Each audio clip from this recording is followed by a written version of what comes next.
Hello everyone, and welcome to an Anal Vape music. And today I'm going to be reviewing none other than the most relevant release. Brockhampton's Iridescence. In Iridescence, Brockhampton present a new aesthetic not yet touched upon by. What had always attracted me to Brockhampton the most was their original production style, sometimes modernizing classic R&B styles, and other times painting on a blank canvas and creating their own sound. Saturation rocked the hip-hop world, showing us that a boy band approach to rap could be taken seriously and also be very catchy and classic. Only a little over a month after this initial jab, Brockhampton throw us an uppercut with Saturation 2, a stronger release with more classic-sounding beats, harder-hitting singles, and a tighter grip on their identity as a boy band. The singles behind this album, the hype, the heavy anticipation felt within the fan base, the music videos, it was all so explosive, and the music world in this time period was absolutely blessed. Brockhampton knew that they struck gold. They knew they could ride this wave whichever way they chose, and so they had fun on Saturation 3, which smoothly balances an overall ability to make catchy hits with some new sounds not previously heard on the first two albums in the trilogy. This album takes the band's previous direction of experimentation and plays it just a bit safe, so it ends up being a more memorable and hit-rich album than Saturation 1. But to me, Saturation 2 ended 2017 as not only the band's best album, but one of the most vibrant, exciting, and overall best sounds of the. From this point, Brockhampton could do anything they wanted. The world was theirs. And so they created Iridescence. Iridescence shows Brockhampton further experimenting with new sounds, pushing their classic Brockhampton style to its limits, sometimes straining themselves. The boy band seeks to make this album stand out completely from the rest of their discography, and they make a valiant effort, but at points they feel a bit too by the numbers Brockhampton to be absolutely groundbreaking. The best example of this is in the song Something About Him, which is definitely sonically different from many other Brockhampton songs, but structurally it's another Tupac, Teeth, or Liquid. It's another short track placed where it's usually placed, and our typical Brockhampton pitch-shifted vocals are present here. I guess the song isn't terrible. It's not bad enough to make me want to skip it, but do keep in mind that this album is freshly released, and maybe upon further listens, I'll find the song overwhelming. Jello on Saturation 2. The intro track, New Orleans, comes in strong, showing us right off the bat what we'll be dealing with. This track is pretty decent, outside of the chorus being too cluttered to be any type of catchy, and a very needless Jaden Smith feature. Tell them boys don't run from us. I've been down too long, cousin. I've been down too long, brother. Tell the world I. Although it isn't terrible, this track elegantly glides right alongside the next track, Thug Life, which is a cute little boy bandy track. I like that there's a callback to the first track with the lyrics, "Try to treat man like baby, feel the teeth sink in like rabies." It's very well juxtaposed on the darker and heavier first track compared to the vibrant and happy Thug Life. I also really like the aesthetic Bareface brings when he's singing these lyrics. When he sings, "Try to treat man like baby, feel the teeth sink in like rabies." I know I'm making it sound not very well, but when you hear it on the album, it just gives off a lazy but like sexy vibe. I don't know. Now we get to the track Berlin, which is the first example of something that is repeated throughout the album that I have a huge problem with. She said, "Baby boy, why you looking grimy as shit? I make the wristwatch feel like diamonds on my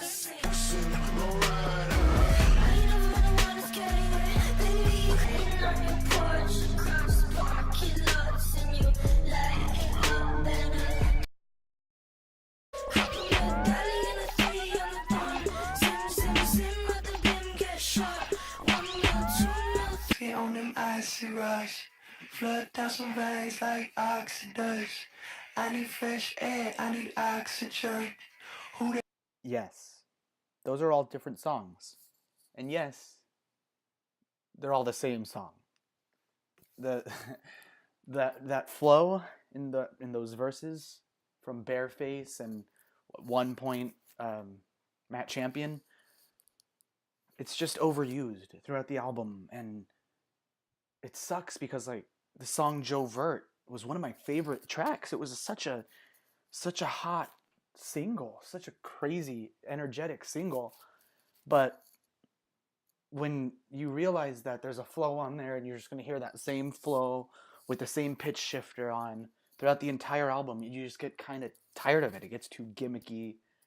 It's just too much. Another thing I think this album lacks is catchiness.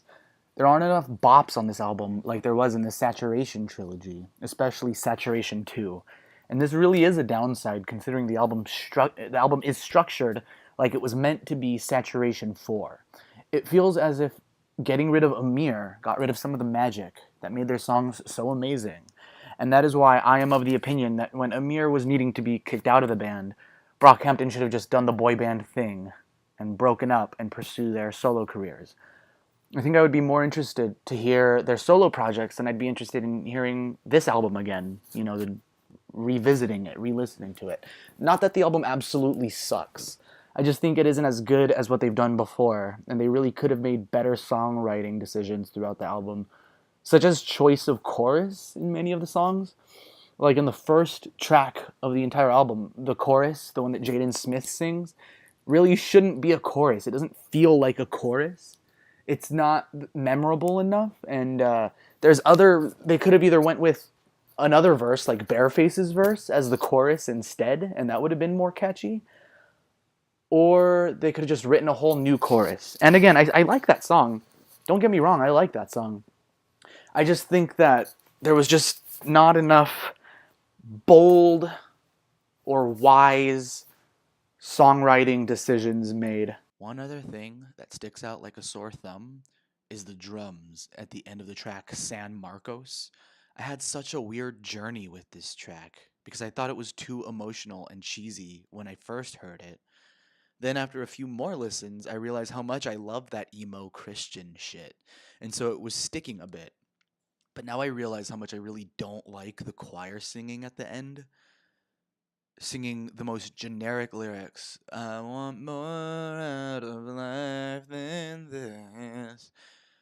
Like, it's fine, but it's just so generic. And while it's going on, we have to deal with drums that don't even match the flow of the song. They have a swing to them, and the rest of the song doesn't have a swing to it. None of the other instruments are swinging, and it's not called for. It's completely unwarranted, and it just doesn't match well with the production. This was basically, a production error. I think that's enough smack talk.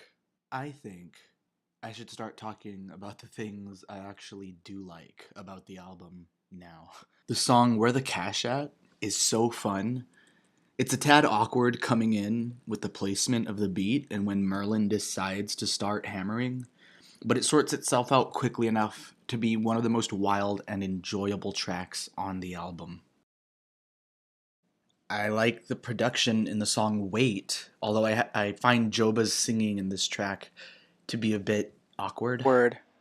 Joe Vert is definitely one of my favorite tracks, with its heavy bass, weird spinning siren samples, and its catchy chorus, alongside efficiently defining the aesthetic of the album.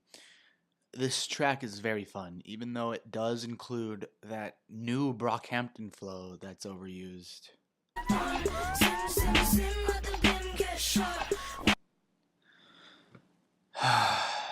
I personally don't like the first half of Honey, really, as I find it a weird beat to be rapping over, but I do like the second half quite a bit. It's a cool usage of samples, as they sample Beyonce as well as their own song Bump from Saturation 1. It's pretty cool, so it's not a skippable track. It does pay off to wait for the second half. Although I've already mentioned my gripe with San Marcos, I can't help but like the first half of the song quite a bit, since it's a cute emo rap thing going on. But once the choir and drums come in, it's awkward to me. I really hope they try to do something more centered on this kind of sound in the future, though. The sound of the first half of the track is great. I want them to do more stuff like that. It reminds me a lot of some of the stuff that was not released on any of the Saturation albums, but that extra CD with demos and stuff like that reminds me of some of that stuff, and I like it a lot. Tanya has a hook that is very reminiscent of something else I can't put my finger on at the moment. It's definitely similar to a song I've heard before, but it reminds me of some early 2000s hip hop hits. Tanya is great. I thought it was very flat when I first heard it, but now that I listen to it back, it's just a very solid song. It's catchy, it's solid. I'm not gonna lie, I didn't want to like it at first, but it's very great. One of the better tracks on here. I'm coming to my senses. Tanya is good. Such just solid hip hop, man. Doesn't get better than that. Listen to Tanya. That's one of the better tracks on here. I forgot to talk about Vivid. I don't have too much to say about Vivid other than I like it. It's fun. I enjoy it quite a bit. It's dark. It's got a really heavy bass section. The production is electric and scary, and the performances in the song are fun. Bareface does that vocal thing that I've been talking about throughout this review, but he does it in a slightly different way, and it's not as obnoxious. It is a little obnoxious, but it's kind of an accepted obnoxious, a welcome obnoxious. It's supposed to be obnoxious here, with his Spanish lyrics, and it's fun though. Vivid's a good song. Fabric is a pretty effective closer to the album, being as there's fun production decisions made here. But again, the hook on this track as well feels very familiar. Like I've heard it in, the early 2000s. Like they're actually taking the flow of an old 2000s song, which gives me the impression I'm hearing too much calling out to other artists or classic hip hop artists, and it almost feels lazy and reliant on, other artists to be good. Almost feels that way. So, to wrap up my thoughts on this album, I enjoyed it. The good parts are really good, but its flaws are way too obvious for me to overlook. I think if they're going to try to erase Amir from their legacy, they're going to have to release a lot more music. Their stuff with Amir was some of their best work, and this new album just isn't hitting the masterpiece benchmarks I was looking for. It's not as catchy as I'd like, as Saturation 2 was. None of the songs I do like, I don't think are going to be, classics.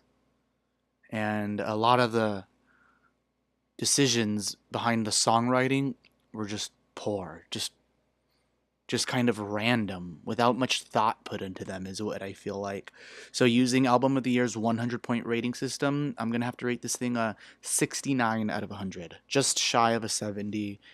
I like Iridescence a lot, but I'm hoping Brockhampton's future releases have a more organized mood to them.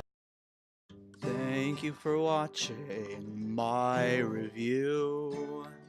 Thank you for watching my review. Thank you for watching my review. Thank you for watching my review.